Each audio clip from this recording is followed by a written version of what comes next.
Guys, welcome to the Covalent Careers New God Optometry Vision Expo booth. We're doing 9 panel discussions all week. This is probably going to be the best one because we've got some of the best people in eye care up here, truly.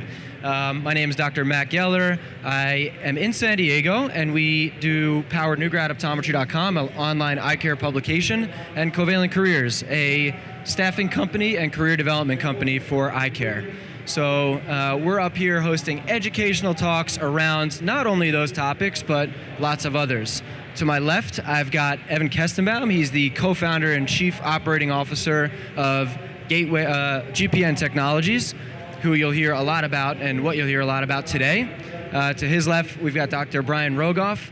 He is a lot of different things, president of the Maryland Optometric Association, founder of iExec Consulting, and in addition, practicing optometrist, seeing some patients.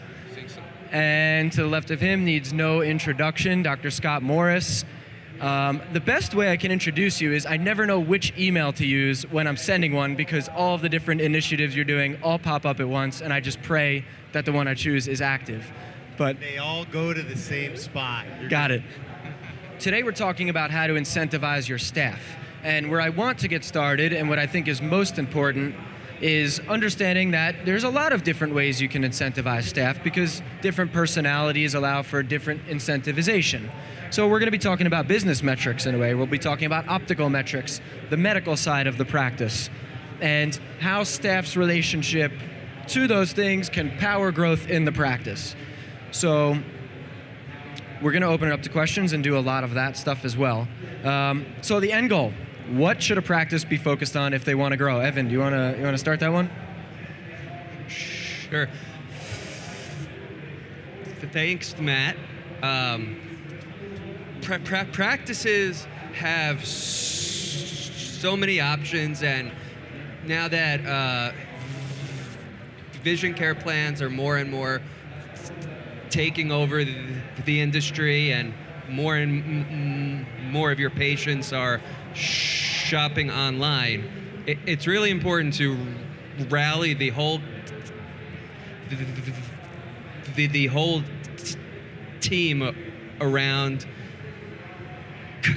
consistent goals, and being able to track those consistent goals is one of the most important pieces you could work on, because a lot of times between the owner and the people who work in the practice, there are big misconceptions and a lot of time miscommunication, whereas the person in the optical, whether it's your front desk staff, your optician, think they're doing a fantastic job, and they think they're doing exactly what you want them to be doing. But it turns out you didn't communicate with them, and you didn't show them, here's what we want to happen.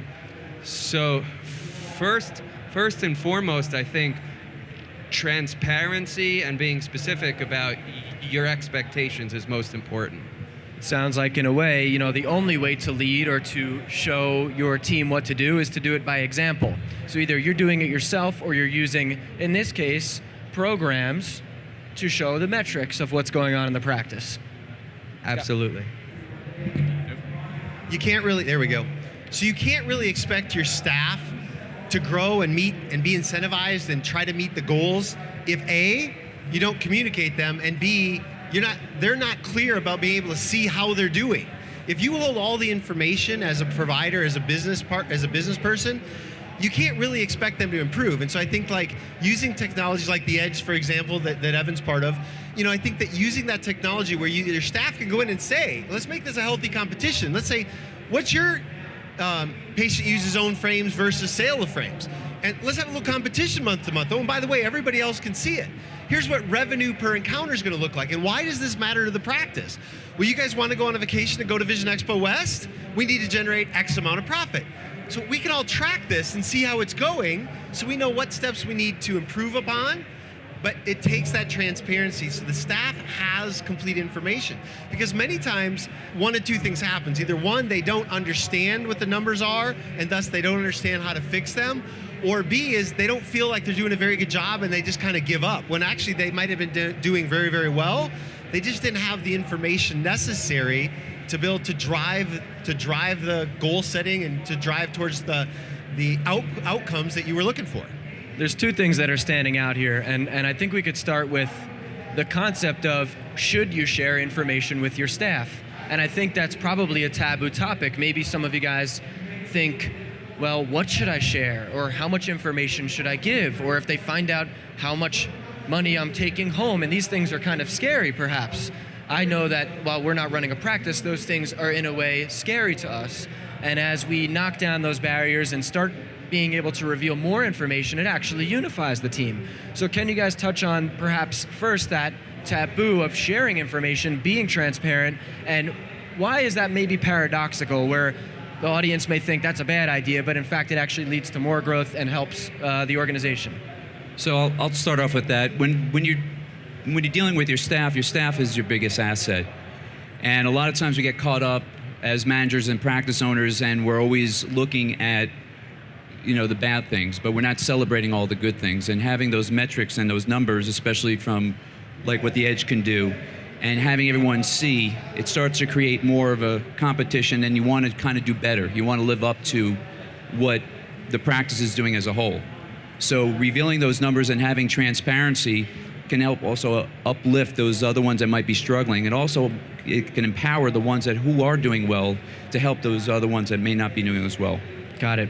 You want to touch on that at all, Scott? My father's an OD. He started a practice 32 years ago, single OD, 1,200 square feet.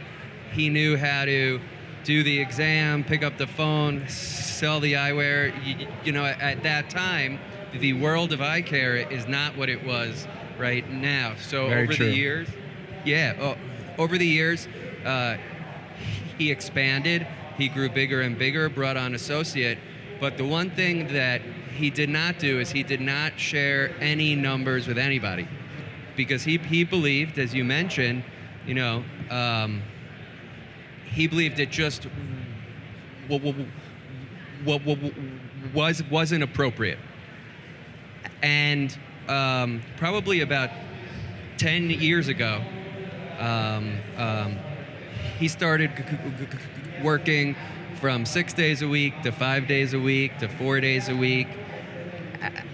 And if you want to accomplish that, and if you want to start working less and start transitioning the practice like he did from I'm coming to see Dr. Joel Kestenbaum to I'm coming to Optics Family Eye Care, you can't do that on your own.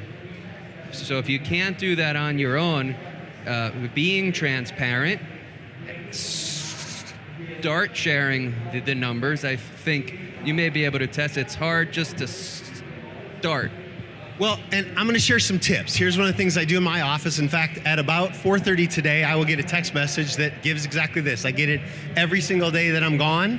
I'll get a text message, and every single day that I'm there, at the end of the day, I get a little slip of paper that tells me exactly what I'm about to say. And when we talk about transparency, we also got to make accountability, right? And so by my staff being accountable, each part of my staff being accountable for a certain set of numbers every single day, they now, not only are they tracking it and have the transparency to see those numbers, but they also say, well, if I had a good day today, great, but if I had a bad day, I better figure out how to make that up tomorrow. And so at the end of every day, we get a report, and the report looks something like this. My techs, the clinical techs, they get a report and say, what was our patient volume today, and how much professional and medical services did we earn? What was our revenue? That's what they have to report to me. My opticians have to report, what was our conversion rate, and what was our revenue from optical? My contact lens tech, what was the same thing? What was our annual supply rate, and what was our revenue from contacts? And you add all those together, it's one sheet of paper, they pass it around, it gets them, they take a picture of it, they text it to me and say, here it is. And they know that in our practice right now, it has to be $8,884. That's the magic number. That's our, as Jay Binkowitz would say, that's my Monday morning number. That's what I got to make every day to hit our goals. And my staff knows that that's what I have to do. And so if we're above $8,884, we say, this is fantastic. What did we do right? And we want to repeat that tomorrow. And if we're not at the $8,000 number, what did we not do right? And usually it comes down to them going, Scott, you didn't do what you were supposed to do. You know, and so got to look in the mirror and go, there's the problem. You know, so the reality is by making people not only accountable, but giving the transparency, as Evan said, you know, that's really helpful in terms of keeping your team motivated. And they know we can make little course objections every single day. You know, if you're $50 short this week and $50 short tomorrow and $80 short the next day, pretty soon you go, I got to make some correction. If you wait till the end of the month and you go, let's just say it was $50 times 20 days, oh man, I missed by $1,000. How do I make that up? Well, it's a lot easier to make up $50 than it is to make up $1,000. And so by keeping track of that and keeping a tally sheet, now all of a sudden you've given them the tools to incentivize them to keep track of their specific departments and be responsible for what they do. We do things very, very similar. We've got a big monitor in the office, and it's updated as we do the metrics. It's actually a Google spreadsheet that we use, and then we Chromecast it to our flat panel, which is in every single room in our office. That's critical to have it live every day. If you're not Just seeing make it not where patients can see it. Yeah, Right. well, we're not doing patient care, but the concept applies is what's important here. The patients can't see it, and you know it's just our staff in the office. But the visibility of it is important. You're visualizing it end of day. You know, you're getting it as text message remotely, but you see it every day. It's there every day in multiple formats. So those things are key. To once again, if you're keeping it all to yourself and you know, it pops in once a week or, you know, you skip a couple days, not good. There's got to be consistency. So rather than using Google Sheets, I want to talk about other ways to measure this. Obviously, you want to talk about using the Edge. But first, do you have other metrics to add to what Scott's measuring? Because it sounds like there's probably a couple more. And how do those metrics vary based on the optical side of your business versus the medical side of your business? Sure. Scott is mentioning some very important numbers, which are the high-level numbers. When he's hitting those numbers, it's fantastic. High fives all around. When we're not, how do we figure out how to improve those numbers? Then utilizing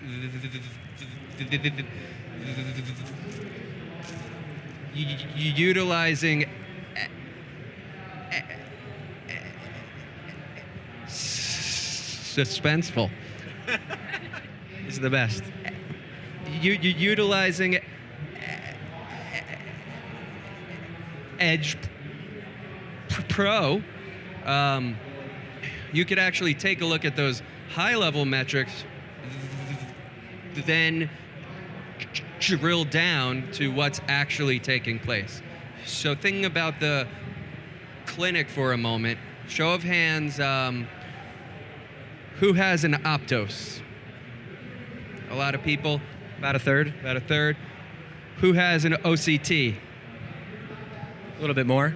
About almost a third. half. So if you do screenings as an example, so in our office we just got an Optos, we were doing OCT screenings, and we set a goal. We know when we hit 65% of people screening with OCT, that's worth a certain amount of money, and if we hit that consistently, that'll help us hit our Monday morning number. Being able to drill down and look up how many exams were there, how many screenings were there, and then be able to give that consistent feedback has been really important. So I think that the second step is, how do you then incentivize people? Should you pay them a few dollars for every one? Should you hit a goal? I don't know if you guys have experience. Sure. So I've had the experience of also putting together different incentive programs with different employees, and everyone's incentivized in different ways. Some people are incentivized by money, days off, other types of benefits, and you know, it's the way you communicate and how you figure out with your staff how they want to be incentivized. You know, we talked about absolutely. contests and those types of things, but also with the Edge Pro, which you didn't mention with some of the drill down, is that it shows you the opportunity costs of what you've missed. And so right there, that technology allows you to be able to figure out what areas of improvement you need to work on with the individuals, and then you can start to think about incentives to help raise those levels up. So I don't know how you do it in your office. Well, we've tried just about every type of incentive program there is over the last 15 years, and it depends largely. I think Brian hit on the biggest piece, is that it depends what your staff wants, right? I have 2 staff members. They are totally motivated by money, right? They're all about, show me the money, give me it in the paycheck, right? So they like the bonus incentive. One's an optician, so they like to see how much they're selling, what the bonus is like. I have another staff member. She's like, I don't really care about the money. Will you buy me a trip to the spa? Sure, absolutely. She goes about once a month. She's probably there today since I'm not there today. She's at the spa. I know it's going to be $200. I know what she's doing. She does the same thing every time she goes. That's what she likes. Why? Because she feels guilty when she does it herself, takes money out of her paycheck and go. But if I buy it for her, it's totally fine. And her husband's not mad at her. Okay? So the reality is you have to talk, and I have other staff members that their whole thing is, can we go to Vision Expo? So I bring my staff, this particular meeting, they're not here. They were all in New York together. I had 10 of them here in New York, or in Vision Expo East in New York. They had a great time. The office was shut down anyway, didn't really matter. So they had a great time. They came back and they were extremely motivated. So I think what Brian said is that you have to figure out what your staff wants first, and then figure out an incentive plan based around that. And I think that there's two ways you should always consider your incentive plans. One is individual incentives, and 2 is a group incentive. So they all understand that they have to get along and play like a team to make this work. And that's where my Monday number, they know that's their responsibility as a team to figure this out. The individual numbers, and much like you guys were saying, I mean, when, let's say our optical number for down is for a reason, we say, okay, what's our conversion rate? Why isn't it what we want? We look it up. We say, what's our anti-glare percentage? In our practice, if it's not above 95%, I'm like, what's up? And we can look and we go to the edge and say, and who's not selling the anti-glare? Is it one optician over the other? And that's not necessarily a bad thing. It just means that the other person or other people who are selling it, maybe this person who's not meeting their goal could learn from these people and say, what if I said it the same way? What if I did it the same way? Not only would your Monday number be all good at the end of the day, but they're going to build their incentive program also. They're individual. And so it doesn't become necessary. I think too many incentive programs go, you're not doing what you're supposed to do. I think instead we should use it to say, this is how we could do it better. This is how we can make it a positive, constructive event by looking at the numbers, having the transparency, looking at the edge and saying, here's what you've done right, here's what you've done right. How can we learn from each other and all of us do it right? So we can spend an extra day in New York next year. Scott, what about incentives for associate ODs in the practice? And can you walk us through how the edge plugs you into that? Because I think a lot of folks don't actually know what the edge is, and maybe, you didn't co-found the company, and so maybe your account of it as an OD can best describe it, and then walk us through how you might Sure. incentivize an OD. Yeah, and so I've been using the edge for, what year did you guys start, Evan? I think I was in your first group. 9 years ago. 9 years ago. I'm sure I've had it at least that long then. So we use it in lots of different ways, but in regards to the associate agreement, I think, so number one, in our office, I am paid based on an incentive program. I am paid 100% on production, right? My associates, they're paid 100% on production. It's a nice competition. I love to compete. Some months she kicks my butt, other months I kick her butt, okay? And so it's a nice competition to have. But the interesting thing is we can always look up and say, in my case, what is Jenny doing well and what is Jenny not doing well? Okay, what am I doing well and what am I not doing well? I know my medical numbers are always way higher than hers. I know her monthly contact lens sales, always better than mine. So what is she saying that I'm not saying? What am I saying that she's not saying? And over time, we just see both of our numbers go like this, which in turn, what does that do to the Monday number? Like this. What does it do to the staff numbers? Like this. So I'm a big fan of making, and I know some docs are like, well, it shouldn't be completely on production. Well, guess what? You get to eat what you kill. Go kill it, right? And so, sorry, I'm a farm boy, okay? And I live in the mountains, right? We'd actually do that. So, but the point of the matter is that when we're on a production model, we figure out how to do what's best for the patient, that's what's best for the business. And if we're doing both those things right, everybody wins. Scott, what are you typically measuring, those specific things that you are tracking Jenny on time over time? What are the numbers that she likes to look at from the edge? Well, so we track the same set of numbers. So we track revenue numbers, medical revenue, professional service vision revenue, medical revenue. We track annual contact lens supply. We track new fits. New fits are up to the doctor to say, have you ever thought about contacts? If you were waiting for staff or for patients to come in and say, hey, I want to try contacts, you're missing a whole bunch of stuff, right? Same thing for opticals. What's our conversion rate of getting somebody from the clinic room into the optical? That's largely my job, is to get them from point A to point B. Now, my office works a little differently maybe than some offices.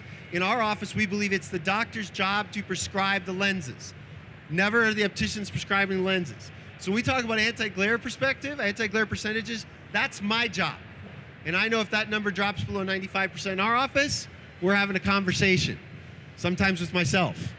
Why am I not talking about this? So we track numbers, and those numbers change. Every year, those numbers have changed based on what's important. This particular quarter, we're focused on sunwear. Right? We've got to do a better job of selling sunwear. So our productivity, our incentivizations are greater on sunwear than they have been on all the rest of the stuff, because we want to build. And here's the course of how this works. Anytime you incentivize people to do something, you go from this level to this level. And you should do it at least for a 12-week period to make good, fundamental, positive, constructive change. And know that at the next 12-week, when you move to something else, you're going to go like this, and you're going to have a little dip. But the reality, what's better, here or here? Yes, you might not stay at the 100%, but by changing behaviors and changing patterns, that's what leads to the long-term growth of a business. And if you're go ahead. Well, and that's all about trending over time. So one thing we all have to think about, we aren't, at least for most of us, we aren't retiring tomorrow. So we want the business to do well in 2017, a little better in 2018 and 2019. So spending 12 weeks or a few months on each goal, if you accomplish 4 things per year and get a little better every year, in 5 years, you've now improved your business in 20 ways. Versus a lot of people hit a pinnacle, and as soon as you think everything's okay and you say, we don't have to track our numbers, my doctors know what they're doing, my team knows what they're doing, you slowly go down. And we don't want that. We don't want that.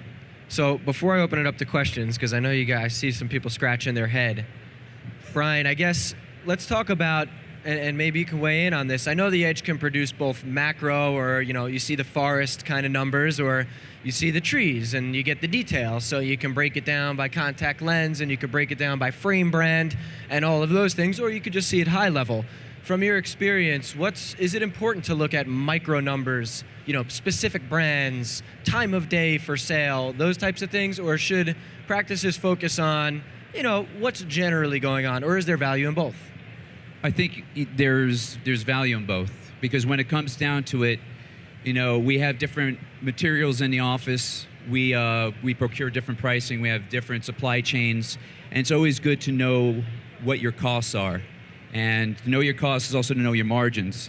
And especially when it comes to putting incentive programs together, you want to obviously encourage staffs always, to make sure they're selling or prescribing the right products, but also try and make sure that the margins are higher.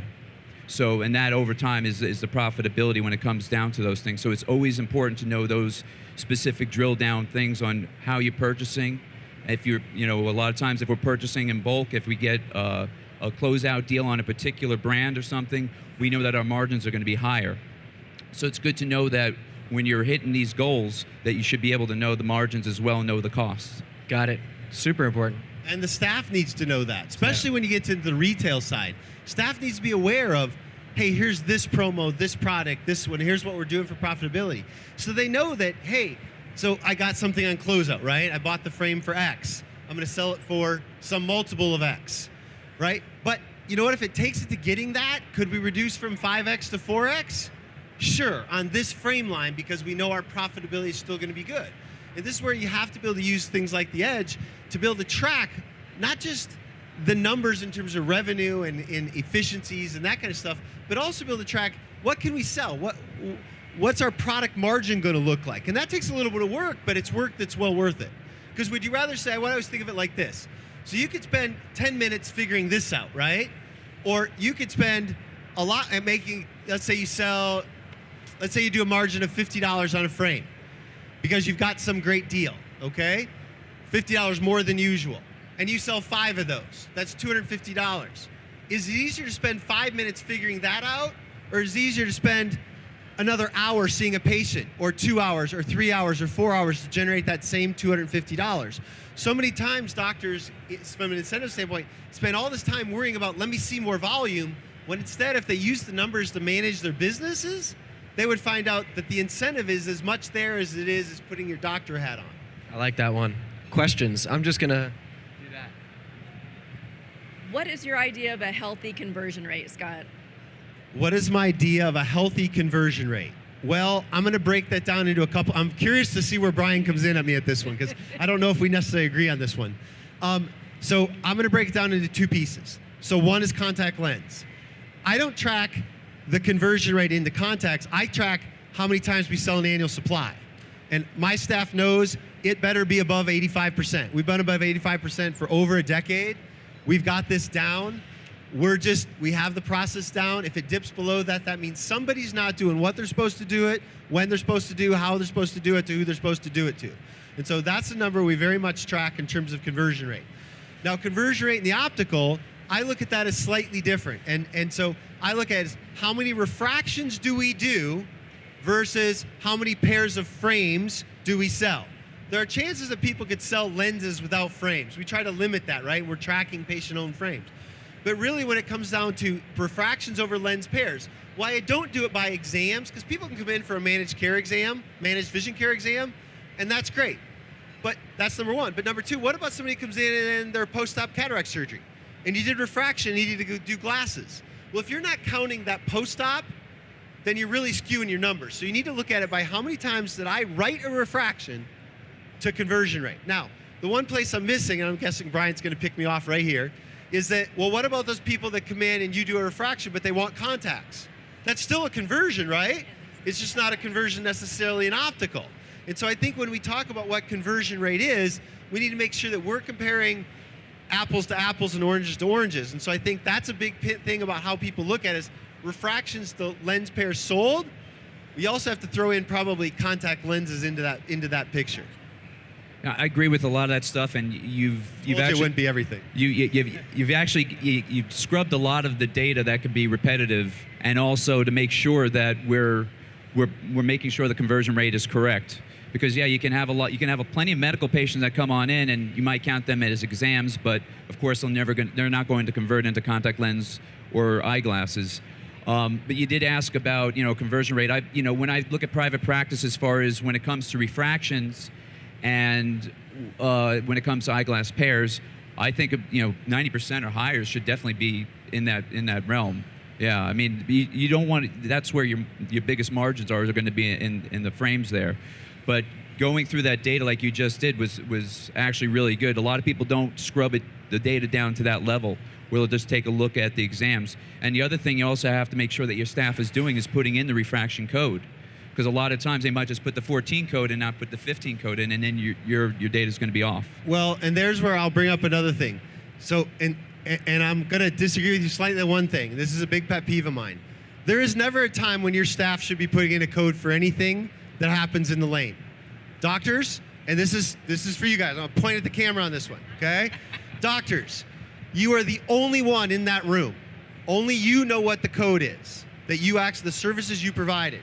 You need to be the one that codes the exam, because anything else beyond that, yes, you're going to have a loss of profitability and/or productivity because they don't know what you did. And if they forget to code something, how could they know when they weren't there? If you're in the room, you're responsible for that. So it is your job. Remember, doctors, when you sign and they send into any managed care company, medical or vision, you're saying that the services you provided and what you've coded are the same. You can't say, if you get audited, you can't come back and say, well, the staff did it wrong. They're like, it was your name on the HCFA form. It's your responsibility. So doctors, You want to track incentives? Start doing your own coding. It shouldn't take you more than 5 seconds. Okay? It's very quick. But that's the way you know you're doing everything you're supposed to do. Let's take other questions. Who else has one? I'll pass you over the mic. What do you feel is a good way to incentivize, say, your billing staff and your front office staff? Thanks for the question. So you said it was the billing staff and front desk staff.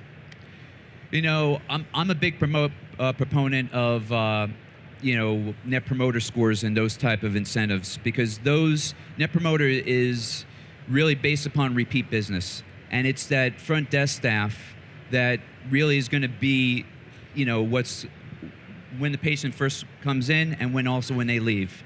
Not everybody does net promoter. I'm just big on it just because it's really based on one question, if you would refer somebody or not, or you would come back.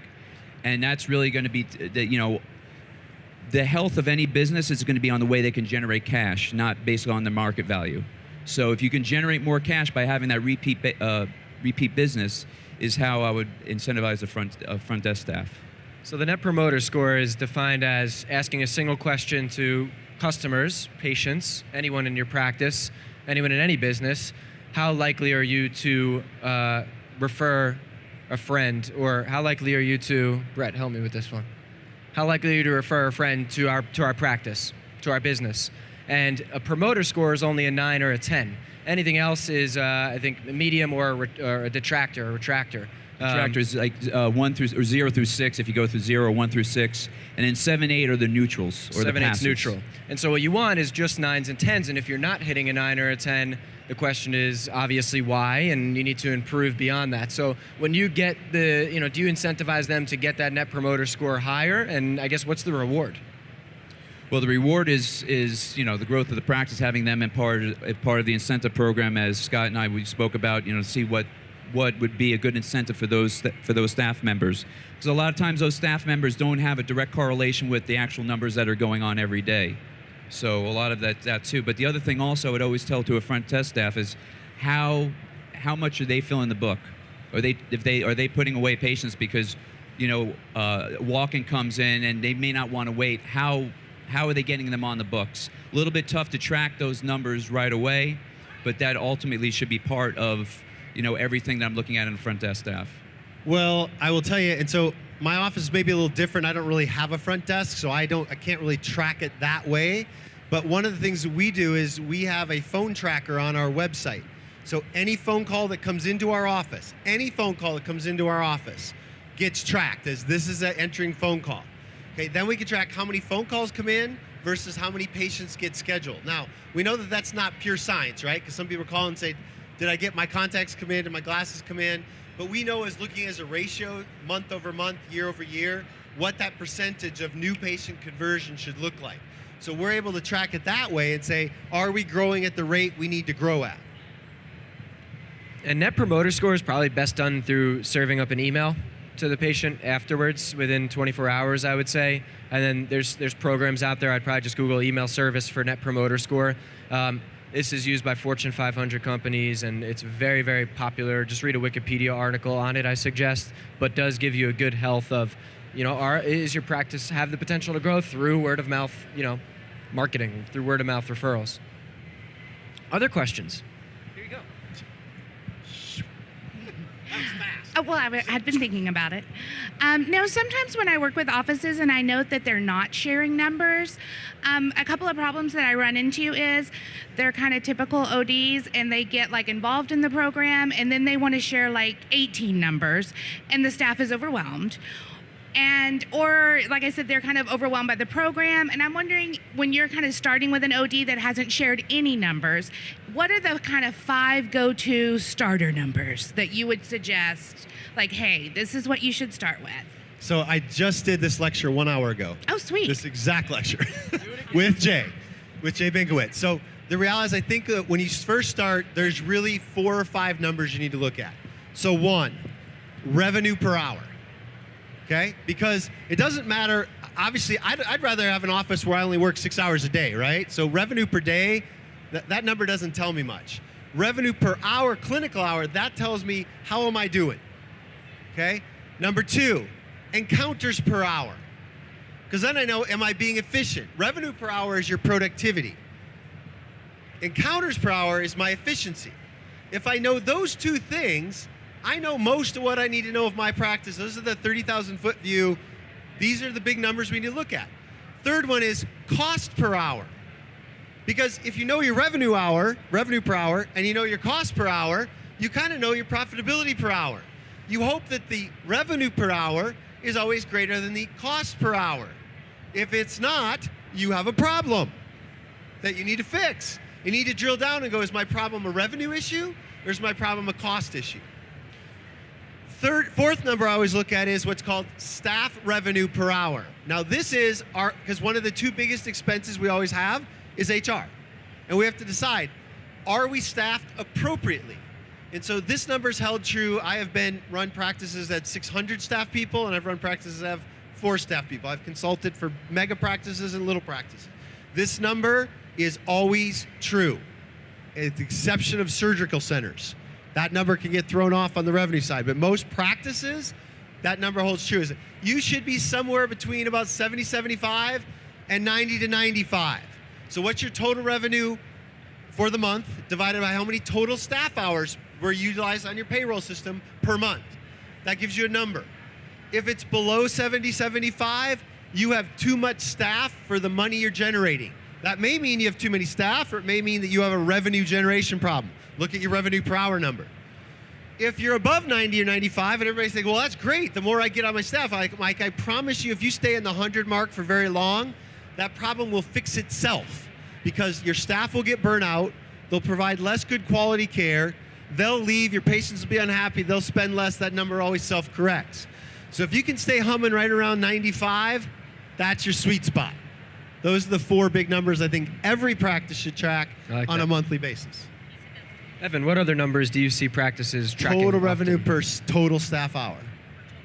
Those are harder to track only because someone in the office has to say, how many hours am I working? How many hours are my staff working?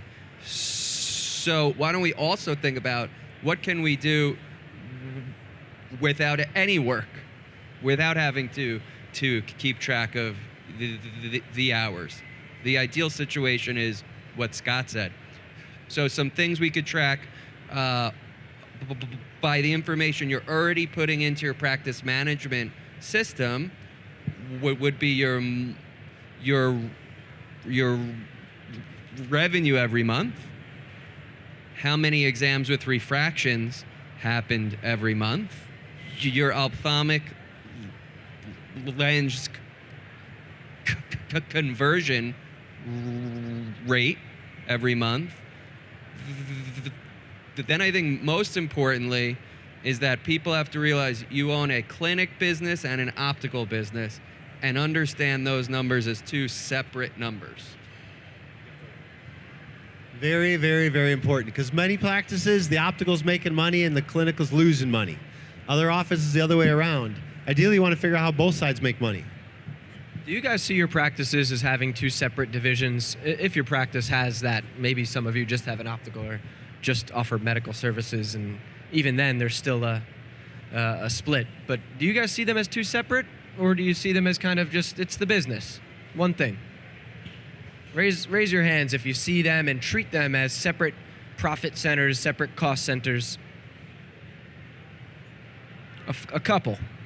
Let's talk about this. Why should they see them as separate, and how do you start seeing them as separate?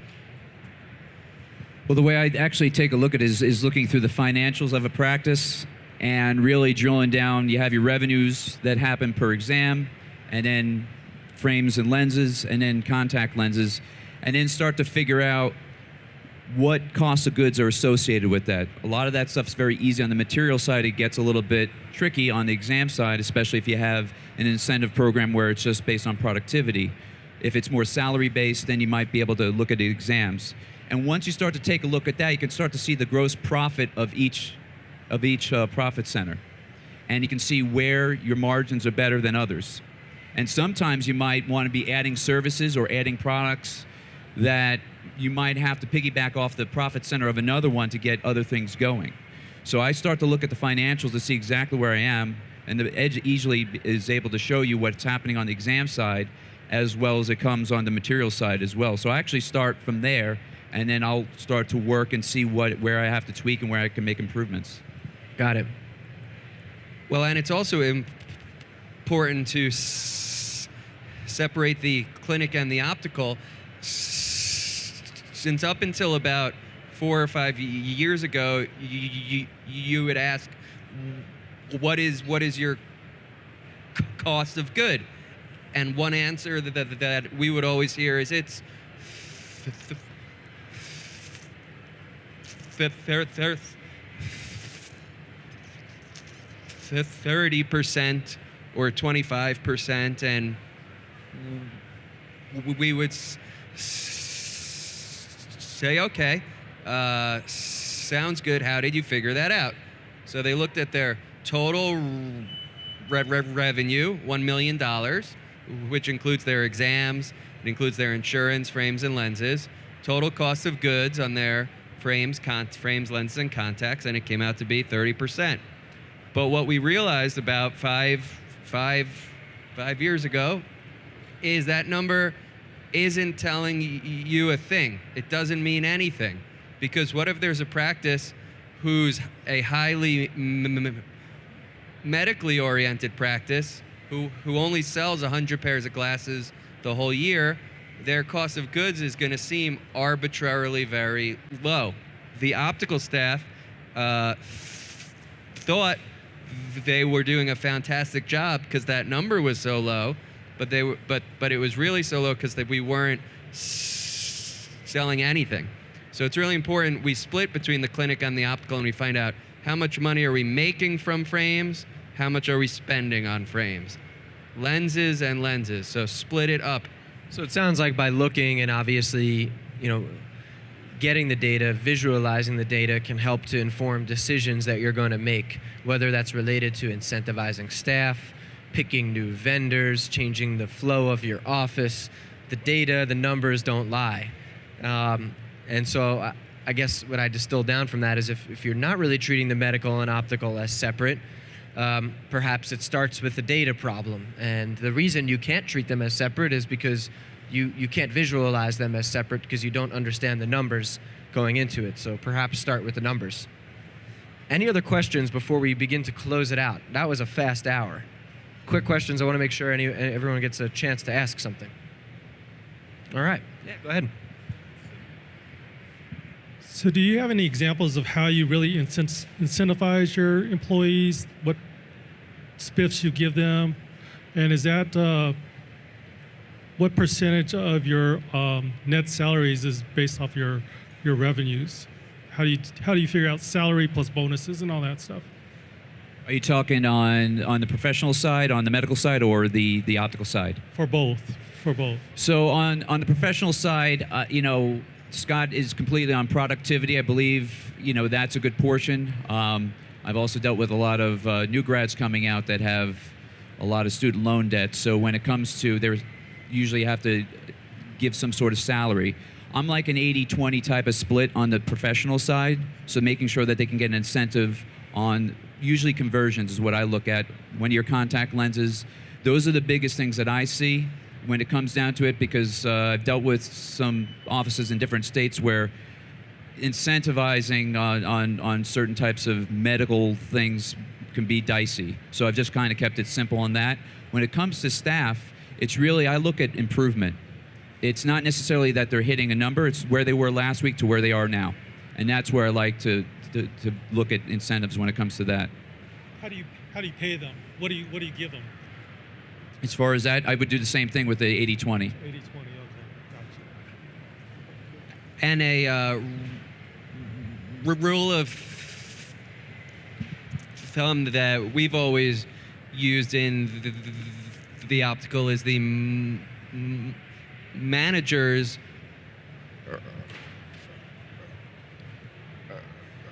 earn 2% of total patient paid sales within the optical. The individual salespeople earn 1 or 2% of their own sale. So if they're being paid $15 an hour, plus they sold a certain amount of eyewear, it'll end up being $17 or $18 an hour. Just as an example. Yeah, we do a lot of contracting for employers and help them write out their employment contracts. And so commonly seen on the associate side would be, say, like a base salary. And if they outperform it with a performance bonus, which I'll, or an incentive, which I'll describe, then they would get the higher of the two. So if they fulfill the bonus numbers, they get that. If they don't fulfill the bonus numbers, at least they take home their base salary.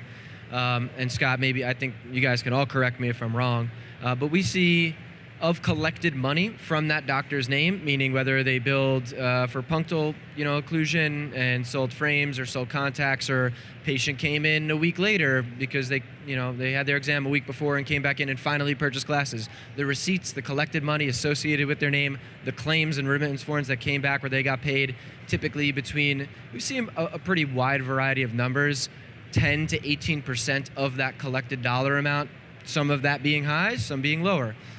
Other times there's unique scenarios like LASIK co-management fees may be a little bit different because potentially that's higher cash. So there's different things, but it's very common to see, I think, between 10 and 18, you got to look at your demographic and what things are like in your practice. But that gives the associate knowledge that, hey, at least I'm going to take home a base. But, and hey, I'm not feeling that good on Monday. At least I got my base to rely on, or I'm going to kick butt on Tuesday and really, I'm feeling dialed in, and they really can work it. And that works to their human nature, I think, in a way. Opticians and things like that, a little bit different, but, you can make it quite simple. Say quarterly, every quarter, we're gonna meet at the beginning of the quarter. I'm gonna give you 5 different goals to do, whether they're practice growth on a big scale or whether they're smaller goals like conversion rate, and we'll assign you a number. $500 for the quarter, $1,000 for the quarter, whatever works in their psychology. Someone said keep it simple, and that's 100% important. Hope that answered the question. Any other closing remarks, guys? We've got a packed day today. And I'm sure everyone wants to ask you questions after we turn off the camera here. My closing thought is, regardless of what you're doing now, start looking at information, start sharing that information on a consistent basis, and it doesn't matter what you choose to show everybody. If you're not showing anyone anything, show them something, and the same thing month over month over month over month. Yeah, I would say the same thing is really knowing the data and making sure that you know the data on a daily basis so you're able to make those changes along the way opposed to finding them out later on and having higher opportunity costs. Spend 15 minutes every day or an hour once a week working on your practice instead of working in your practice. You guys can reach us at matt@covalentcareers.com. You just email me. I'll give these guys a chance to give their contact information, but and their business, and so you can understand more about their services, because I think everything that they do ties to this topic. Covalentcareers.com, matt@covalentcareers.com.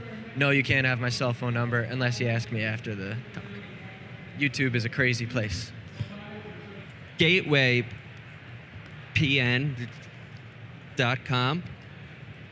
And Matt's cell phone number, I'm sorry, is It's 516 New York. Woo.